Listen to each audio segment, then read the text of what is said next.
ٹھیک ہے، ابھی شرطوں کا بیان ہو رہا ہے. ایک ہوتا ہے شرط، ایک ہوتا ہے واجب، اور ایک ہوتا ہے سنت. ٹھیک ہے، اور ایک ہوتا ہے رکن. شرط میں کوئی رکن اور شرط اگر بھول کر اگر کوئی چھوڑ دے تو بھی جو ہے نا، ہاں، تو بھی جو ہے یہی کہا جائے گا کہ اس کی نماز نہیں ہوگی. سجدہ سہو سے بھی کام نہیں چلے گا. ٹھیک ہے، رکن اور شرط کا ایک درجہ ہے. ہاں، رہا واجب تو کوئی بات نہیں، سجدہ سہو کر لیا کافی. یا سنت چھوٹ گئی تو اس میں سجدہ سہو کی بھی ضرورت نہیں، کوئی بات نہیں، ہو جاتی ہے. لیکن شرط اگر چھوٹ گئی یا رکن چھوٹ گیا تو جب تک کہ دوبارہ نہیں کرے گا وہ نماز اس کی صحیح نہیں ہوگی. ٹھیک ہے، اس قاعدے کو یاد رکھیے. اچھا، دوسرا مسئلہ ہے اس میں کہ کوئی طہارت حاصل کرنا چاہ رہا ہے لیکن پانی ہی نہیں ہے کہ وہ طہارت حاصل کرے، اور نہ مٹی ہے کہ وہ تیمم کرے. یا پانی ہے، مٹی بھی ہے، لیکن اس کے لیے منع ہے کہ وہ پانی کا استعمال کرے یا مٹی کا استعمال کرے. تو ایسی صورت میں اس نے طہارت حاصل نہیں کی اور نماز پڑھی تو اس کی نماز ہوگی یا نہیں ہوگی؟ اس کی نماز ہوگی. کیوں؟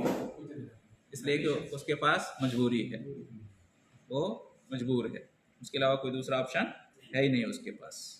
اس کی کوئی غلطی نہیں ہے، اس کی طرف سے کوئی کوتاہی نہیں ہے. وہ چاہ رہا ہے طہارت حاصل کرے لیکن پانی ہی نہیں ہے. ٹھیک ہے، مٹی بھی نہیں ہے کہ تیمم کر لے، تو مجبور ہے بیچارہ، کیا کرے گا؟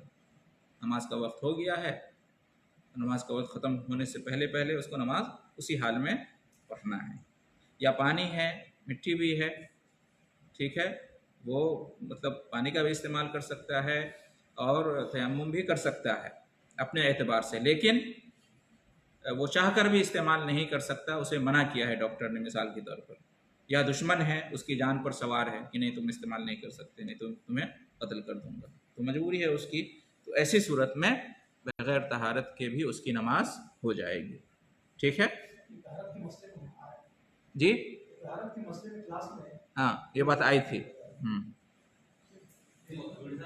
اب اپنے کو تو صرف فلائٹ کا ایشو ہے، مسئلہ جو اپلائی ہونا فلائٹ میں ایشو ہے.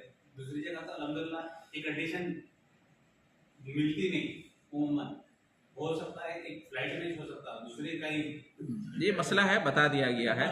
اگر اللہ سے دعا کریں کہ ایسی ضرورت نہ پیش آئے، لیکن اگر پیش آ جائے تو یہی حکم ہے اس کا. ایک چیز یہاں پہ میرے ذہن میں وہی چل رہا ہے کہ نماز کا جو مسئلہ ہے اتنا مطلب اتنا کریٹیکل ہے کہ کسی بھی کنڈیشن میں نہیں چھوڑنا ہے نماز. ہاں، یہ ہے، ایسا بھی ہے، ایسا بھی ہے. اس سے نماز کی اہمیت معلوم ہوتی ہے کہ نماز بہرحال وقت پر پڑھنا ہے اور نماز کسی بھی حالت میں معاف نہیں ہے. یہاں پر یہ کوئی نہیں کہہ سکتا کہ چلو مجبوری ہے تو نماز نہیں پڑھے گا تو چلے گا، ایسا نہیں ہے. بہت سارے لوگ جو ہے نا مختلف چھوٹے چھوٹے بہانے کر کے نماز نہیں پڑھتے ہیں. ارے کپڑا گندا ہے، ارے استنجا نہیں لیا تھا، ارے میں وہاں سے گزرا تھا پتہ نہیں کچھ ہو گیا ہو کپڑے پہ، یہ وہ. ٹھیک ہے بھائی، اگر اس طرح کی بات بھی ہے تو تم نماز کے لیے تیاری کرو، یہ تو کوئی عذر نہیں ہوا ہے کہ نہیں. تو ان کا پڑھنے کا من ہی نہیں رہتا. ہاں، نہیں رہتا ہے، دل نہیں رہتا ہے. ورنہ اگر اس کو کسی پارٹی میں جانا ہو اور اچھا کپڑا نہیں ہے تو وہ کیا کرے گا؟ تیاری کرے گا نا، کپڑا چینج کرے گا، لیکن جائے گا پارٹی میں. تو نماز کے لیے ایسا کیوں نہیں کر سکتے آپ؟ نماز کے لیے بھی آپ چینج کرو اور جاؤ نماز پڑھنے کے لیے، بہانے کیوں بناتے ہو؟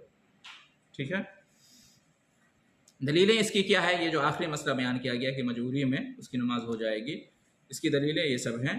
قرآن مجید میں اللہ رب العالمین نے ارشاد فرمایا فَاتَّقُوا اللَّهَ مَا اسْتَطَعْتُمْ، سورۃ تغابن آیت نمبر 16 میں، کہ اپنی استطاعت بھر اللہ سے ڈرو، جتنی طاقت ہے تم کو اتنا اللہ سے ڈرو.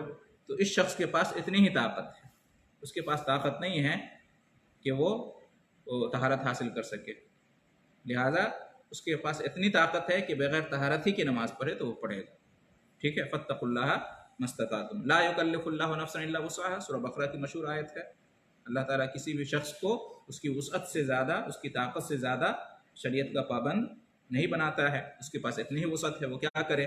مَا يُرِيدُ اللَّهُ لِيَجْعَلَ عَلَيْكُمْ مِنْ حَرَجٍ، سورہ مائدہ کی آیت ہے، آیت نمبر 6. ٹھیک ہے، یعنی وہی طہارت والی آیت ہے کہ اللہ تعالیٰ نہیں چاہتا ہے کہ تمہارے اوپر کوئی حرج ہو، کوئی پریشانی ہو. ٹھیک ہے، یہ حرج ہے، پریشانی ہے، تو تم اسی حال میں نماز پڑھ لو. اللہ یہ نہیں چاہتا کہ تم نماز چھوڑ ہی دو، نماز نہ پڑھو. اس کا ہم یہ مفہوم نکال سکتے ہیں. اسی طرح سے ہے ما جعل علیکم فی الدین من حرج، اللہ تعالیٰ نے دین کے معاملے میں تمہارے اوپر حرج نہیں رکھا ہے. سورہ حج کی آیت ہے. اسی طریقے سے نبی کریم صلی اللہ علیہ وسلم کی حدیث ہے کہ اذا امرتکم بامر فاتوا منہ ما استطعتم، میں تمہیں کسی بات کا حکم دوں تو تم اپنی طاقت بھر اس کو کرنے کی کوشش کرو، یعنی جتنی طاقت ہے تم اس کا استعمال کرتے ہوئے اس حکم پر عمل کرو. تو اب جس کے پاس جتنی طاقت ہے وہ اتنا کرے گا، جس کے پاس طاقت نہیں ہے اتنی تو وہ اپنی وسعت کے اعتبار سے کرے گا. ٹھیک ہے، یہ تمام دلیلیں اہل علم نے پیش کی ہیں اس مسئلے میں.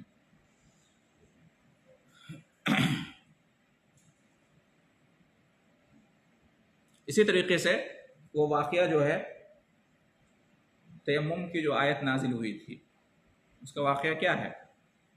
حضرت عائشہ رضی اللہ تعالیٰ عنہ کا ہار جو گم ہو گیا تھا، ہے نا، اسی واقعے میں ہے. اس کی تلاش میں لوگ گئے تو بہرحال نماز کا وقت ہو گیا اور پانی موجود نہیں تھا. ایک صحابی کا جو سر میں چوٹ آ گئی تھی، انہوں نے کہا کہ نہیں وہ نماز کا وقت ہو گیا اس سفر میں، راستے میں، اور پانی موجود نہیں تھا. تو حدیث میں ہے کہ فصلوا ادرکتہم الصلاۃ ولیس معہم ماء فصلوا، نماز کا وقت ہو گیا اور پانی نہیں تھا تو انہوں نے ایسی نماز پڑھ لی. ٹھیک ہے، صحابہ کرام نے جو تھے اس میں ایسی نماز پڑھ لی. فشکوا الی رسول اللہ صلی اللہ علیہ وسلم، پھر اللہ کے رسول صلی اللہ علیہ وسلم کے پاس آ کر انہوں نے کہا کہ ایسا ایسا ہوا. ٹھیک ہے، فانزل اللہ آیت تیمم، تو اللہ تعالیٰ نے تیمم کی آیت نازل کی کہ جب پانی موجود نہ ہو تو کیا کر لو، تیمم کر لو.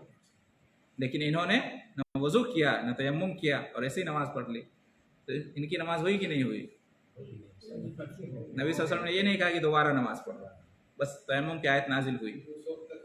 ہاں، اس وقت تک یہ حکم نازل نہیں تھا، تیمم کا حکم اس وقت تک نہیں تھا کہ وہ تیمم کرتے، اور پانی بھی نہیں تھا کہ وہ وضو کرتے. ایسے ہی انہوں نے نماز پڑھ لی، ان کی نماز ہو گئی. اور ان کی نماز صحیح ہونے کی دلیل یہ ہے کہ نبی کریم صلی اللہ علیہ وسلم نے ان کو نہیں کہا کہ دوبارہ نماز پڑھو، تیمم کرو اور دوبارہ نماز پڑھو، یہ نہیں کہا. تو انہوں نے یہ نماز کیوں پڑھی؟ ایسی حالت میں مجبوری تھی، ان کے پاس کوئی دوسرا آپشن نہیں تھا ان کے پاس، تو بغیر طہارت کی نماز پڑھی تو ان کی نماز ہو گئی. سمجھ گئے نا؟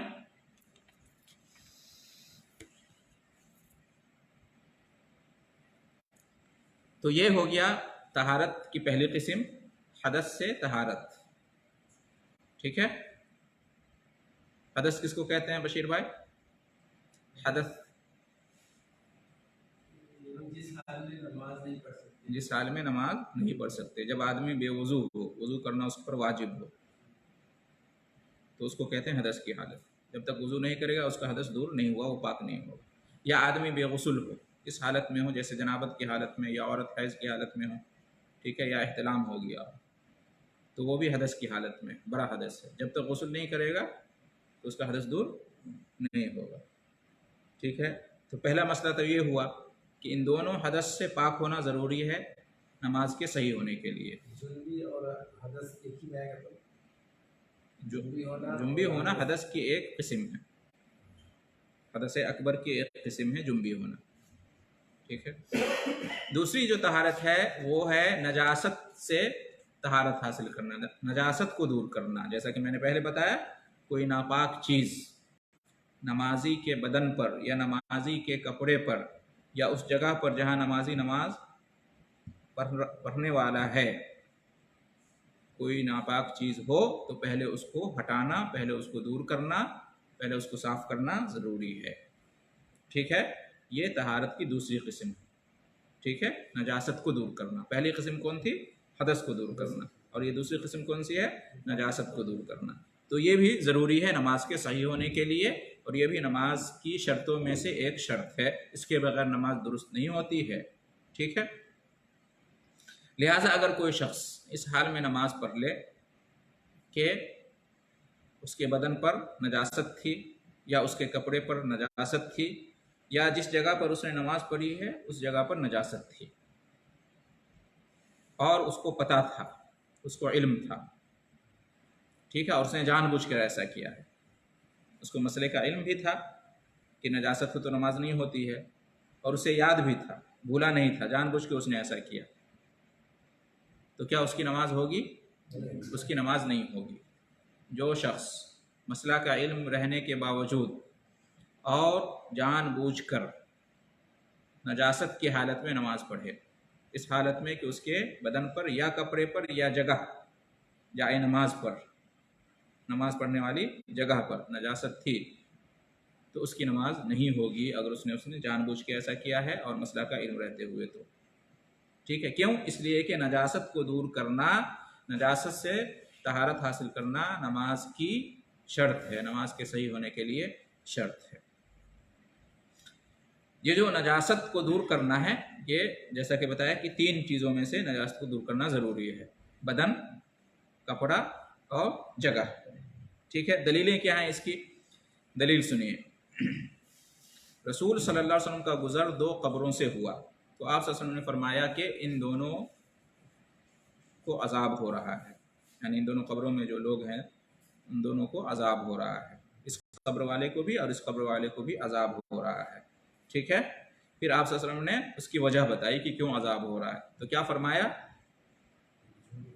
اما احدہما فکان یمشی بالنمیمہ، کہ ایک جو ہے چغلی کرتا تھا، وہ اما الآخر، اور دوسرا فکان لا یستنزہ من البول، وہ پیشاب کے چھینٹوں سے نہیں بچتا تھا، پیشاب کرتا تھا تو اس پیشاب کے چھینٹیں اس کے کپڑے اس کے بدن پہ آتے تھے اور اس کو کوئی پرواہ نہیں ہوتی تھی۔ ٹھیک ہے، تو اس وجہ سے عذاب ہو رہا ہے۔ یہ بالکل صحیح روایت ہے۔ تو اس حدیث سے کیا معلوم ہوا؟ صحیح مسلم کی روایت ہے، اس حدیث سے معلوم ہوا کہ بدن کا پاک ہونا ضروری ہے، بدن پر نجاست نہیں ہونی چاہیے۔ ٹھیک ہے، اس لیے کہ جب وہ پیشاب کرتا تھا تو پیشاب کے چھینٹے اس کے بدن پہ پڑتے تھے اور وہ پرواہ نہیں کرتا تھا، اس کی وجہ سے اس کو عذاب ہو رہا ہے۔ ٹھیک ہے، تو یہ بہت ہی معمولی چیز تھی، وہ چاہتا تو اس سے بچ سکتا تھا لیکن وہ نہیں بچا۔ ٹھیک ہے، جب وہ نہیں بچا، اس کو صاف نہیں کرتا تھا، پیشاب کی چھینٹے کو پڑنے دیتا تھا اور صاف بھی نہیں کرتا تھا، تو اس حالت میں اس کی نماز بھی نہیں ہوگی۔ ٹھیک ہے، اس لیے کہ ایک بڑا مسئلہ بن گیا، اس کی وجہ سے اس کو عذاب ہو رہا ہے۔ ٹھیک ہے، تو اس سے کیا معلوم ہوا کہ نماز پڑھنے والے کے بدن پر کوئی بھی نجاست نہیں ہونی چاہیے، اس کا بدن نجاست سے، ناپاک چیزوں سے پاک ہونا چاہیے۔ دوسری دلیل، ایک عورت نبی کریم صلی اللہ علیہ وسلم کے پاس آئی اور اس نے کہا کہ ہم عورتوں کو حیض کی حالت میں حیض کا خون کپڑے پہ لگ جایا کرتا ہے، ٹھیک ہے، تو کیا کیا جائے؟ عورت کیا کرے؟ حیض کا خون لگ جاتا ہے کپڑے پہ تو وہ کیا کرے؟ تو آپ صلی اللہ علیہ وسلم نے فرمایا کہ تخطہ، پہلے اس کو کیا کرے؟ حیض کا خون ناپاک ہوتا ہے تو کہا کہ پہلے اس کو دور کرے، کھرچ دے، اس کو وہاں پر سے ہٹا دے۔ ٹھیک ہے، اس کے بعد کہا ثم تقرصہ بالماء، پھر پانی سے اس کو رگڑے۔ ٹھیک ہے، ہاتھ کو پانی سے گیلا کر کے اس جگہ کو کیا کرے؟ رگڑے۔ یہ دوسرا حکم۔ پہلا حکم کیا ہے؟ اس کو کھرچ کے ہٹائے، اس کے بعد پانی لے کر اس کو رگڑے۔ ٹھیک ہے، تیسرا حکم وَتَنْزَحُهُ، پھر اس کے بعد پانی اس پر ڈالے، رگڑنے کے بعد گیلا کر کے پانی سے رگڑنے کے بعد پھر اس کے بعد پانی سے اس کو ڈالے، صاف کرے۔ وَتُصَلِّي فِيهِ، اس کے بعد اس میں نماز پڑھے، اس کے بعد اس میں نماز پڑھے۔ یہ صحیح بخاری کی روایت ہے۔ تو اس سے کیا معلوم ہوا کہ کپڑے کا بھی پاک ہونا ضروری ہے نماز کے صحیح ہونے کے لیے۔ حیض کا خون ایک نجاست ہے، ایک ناپاک چیز ہے۔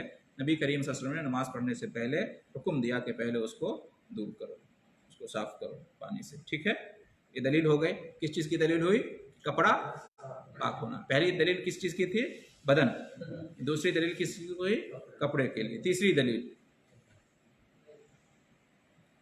ایک دیہاتی آیا اور مسجد میں پیشاب کرنا شروع کر دیا اس نے۔ صحابہ کرام اس کو منع کرنے کے لیے دوڑے تو نبی کریم صلی اللہ علیہ وسلم نے کیا کہا؟ چھوڑ دو اس کو۔ پھر آپ صلی اللہ علیہ وسلم نے کیا حکم دیا؟ ایک ڈول، ایک بالٹی پانی کا حکم دیا کہ الاؤ اور اس جگہ پر بہا دو، ہے کہ نہیں؟ اور نبی کریم صلی اللہ علیہ وسلم نے صحابہ کرام کو کہا کہ تم انما بعثتم میسرین ولم تبعثوا معسرین، تمہیں آسانی کرنے والا بنا کر بھیجا گیا ہے، ٹھیک ہے، سختی کرنے والا بنا کر نہیں بھیجا گیا تھا۔ اس میں مطلب داعی کے لیے، عالم کے لیے، داعی کے لیے، جو دعوت دینے، جو اصلاح کرنا چاہتا، اس کے لیے یہ اشارہ ہے کہ دعوت میں آسانی ہونی چاہیے۔ آپ مدعو کو سمجھائیں تو پیار سے، نرمی سے سمجھائیں، ڈانٹ ڈپٹ کرنا، مارنا یہ اصل نہیں ہے دعوت کے اندر۔ اصل کیا ہے؟ نرمی ہے۔ سختی تبھی کی جائے گی جب اس کی ضرورت پڑے گی۔ تو بہرحال تو اس حدیث سے کیا معلوم ہوا کہ جگہ کا پاک ہونا بھی ضروری ہے۔ مسجد نماز پڑھنے کی جگہ ہے، مسجد میں نماز پڑھی جاتی ہے، وہاں پر اس نے پیشاب کر دیا تو نبی صلی اللہ علیہ وسلم نے اسی حال میں نہیں چھوڑا، بلکہ کیا کہا؟ پانی منگوایا اور کیا کیا؟ وہاں پہ پانی بہانے کا حکم دیا، پانی بہایا گیا، تو اس طرح سے جگہ پاک ہو گئی۔ تو اس حدیث سے کیا معلوم کہ جگہ پاک ہونی چاہیے نماز کے لیے۔ کوئی شخص نماز پڑھے ایسی جگہ پر جو کہ ناپاک ہے تو اس کی نماز صحیح نہیں ہوگی۔ کوئی شخص نماز پڑھے اس حالت میں کہ اس کے بدن پر ناپاکی ہے تو اس کی نماز نہیں ہوگی۔ کوئی شخص نماز پڑھے اس حالت میں کہ اس کے کپڑے پر ناپاکی ہے تو اس کی نماز نہیں ہوگی۔ تینوں چیزوں کا پاک ہونا ضروری ہے۔ تینوں کی دلیلیں آپ کے سامنے پیش کر دی گئی، ٹھیک ہے۔ آگے بڑھتے ہیں، اس سے ملے جلے جو مسائل ہیں۔ اگر کوئی شخص جو ہے نا عاجز ہے اور نجاست کو دور نہیں کر سکتا، اپنے بدن سے نجاست کو دور نہیں کر سکتا، عاجز ہے، کوئی اپائے اس کے پاس نہیں ہے، کوئی طریقہ نہیں ہے کہ اس کے بدن یا اس کے کپڑے یا اس کے جائے نماز پہ جو ناپاکی لگی ہو اس کو دور کر سکے۔ مان لیجئے کہ اس حالت میں کوئی شخص ہے، ٹھیک ہے، ہاں، یا یہ کہ وہ ناپاکی کو اگر دور کرے گا تو اسے نقصان ہونے کا خطرہ ہے، یقینی طور پر اس کا نقصان ہے، ٹھیک ہے۔ تو ناپاکی کو کوئی دور ہی نہ کر سکے اس حالت میں ہو، یا ناپاکی کو دور کرنے میں بہت نقصان ہے، اس کا خسارہ ہے، مان لیجئے کہ اس طرح کی حالت میں اگر کوئی شخص ہے، لہٰذا وہ ناپاکی کو دور کیے بغیر نماز پڑھ لے تو اس کی نماز ہوگی یا نہیں ہوگی؟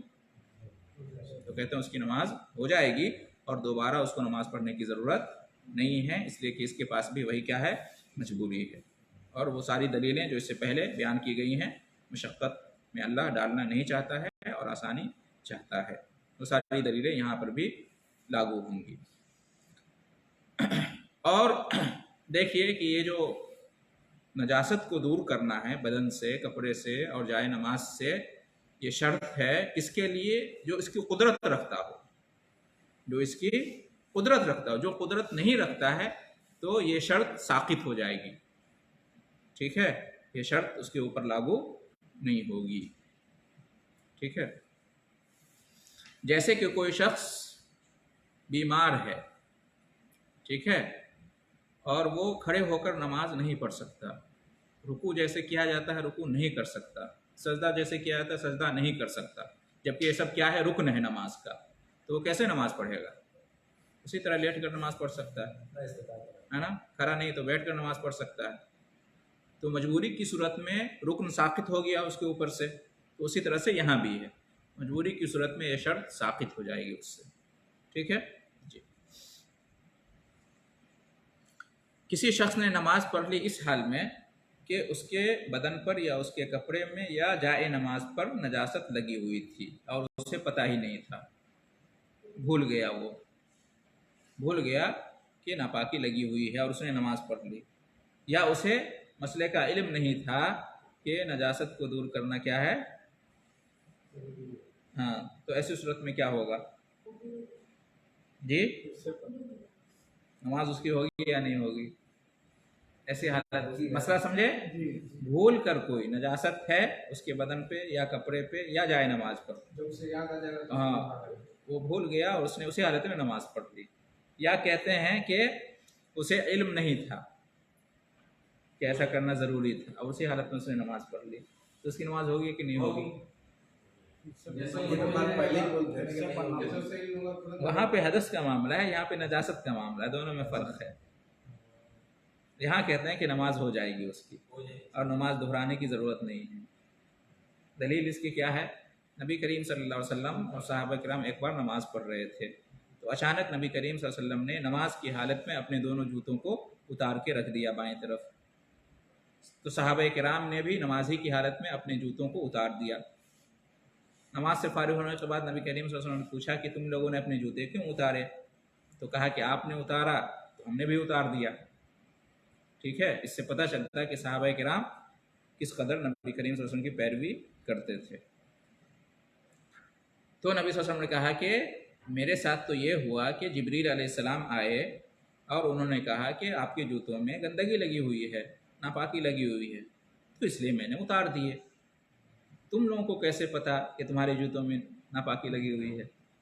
یعنی نبی صلی اللہ علیہ وسلم یہ کہنا چاہ رہے تھے کہ تمہیں نکالنے کی ضرورت نہیں تھی، ہے کہ نہیں؟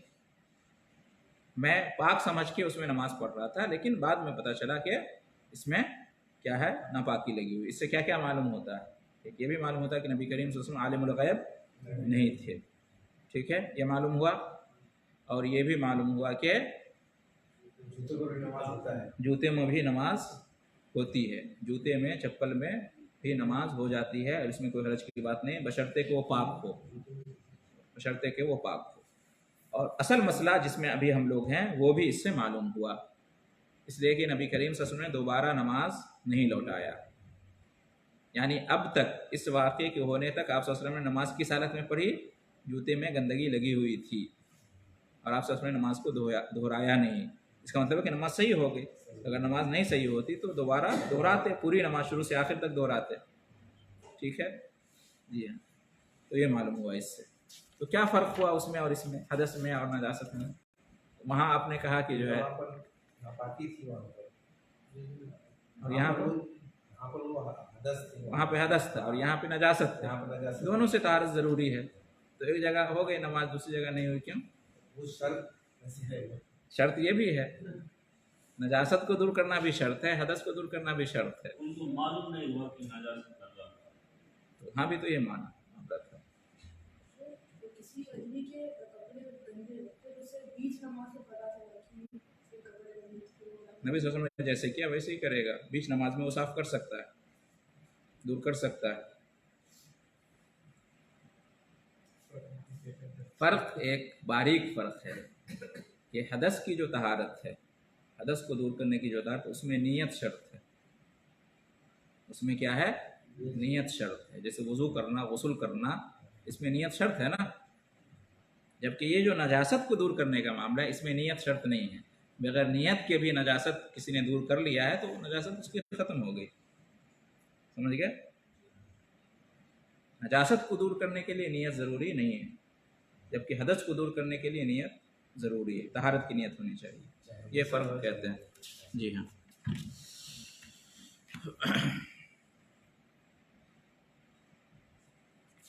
اس کے بعد اچھا، یہ جو ہے، یہ جو حدیث بیان کی گئی ہے، یہ سنن ابو داؤد کی حدیث ہے اور شیخ البانی نے اس کو صحیح قرار دیا ہے.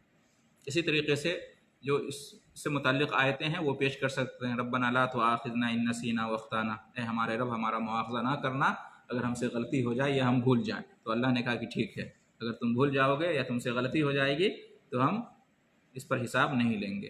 تو یہاں بھول گئے آدمی یا غلطی ہو گئی، لہٰذا کوئی مواخذہ اس پر نہیں ہوگا. جان بوجھ کر آدمی کرے گا تب مواخذہ ہوگا. اسی طریقے سے آپ دیکھیں، کوئی شخص روزے کی حالت میں بھول کر کھا لے یا پی لے. روزے کی حالت میں کھانا پینا جائز ہے یا منع ہے؟ منع ہے. لیکن اگر کوئی بھول کے کھا لیا یا پی لیا تو اس کا روزہ ہوگا یا نہیں ہوگا؟ روزہ نہیں ٹوٹے گا، روزہ ہو جائے گا.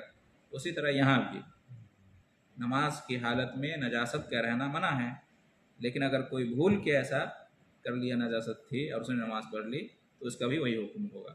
جو روزے کا حکم ہے وہی نماز کا بھی حکم ہوگا. اہل علم نے یہ قیاس پیش کیا ہے. وہاں پہ بھی بھولا، یہاں پہ بھی بھولا، تو وہاں بھی معاف، یہاں بھی معاف. آخر میں ہم 2-4 منٹ میں وہ جگہیں جہاں پر نماز پڑھنا منع ہے، کیونکہ جگہ کا پاک ہونا بھی ضروری ہے، یہ بات آئی ہے، تو اس کے ساتھ ساتھ یہ مسائل بھی جان لیجئے کہ کن جگہوں پہ نماز پڑھنا منع ہے. ویسے تو پوری زمین اللہ نے بنائی ہے نماز کے لیے، اور پوری نماز کیا ہے؟ پاک ہے. جیسا کہ حدیث میں ہے کہ جو علت لی الارض مسجدم و طہورا، میرے لیے ساری زمین نماز پڑھنے کی جگہ اور پاکی کی چیز بنائی گئی ہے. تو من جملہ پوری زمین، پوری جگہ کیا ہے؟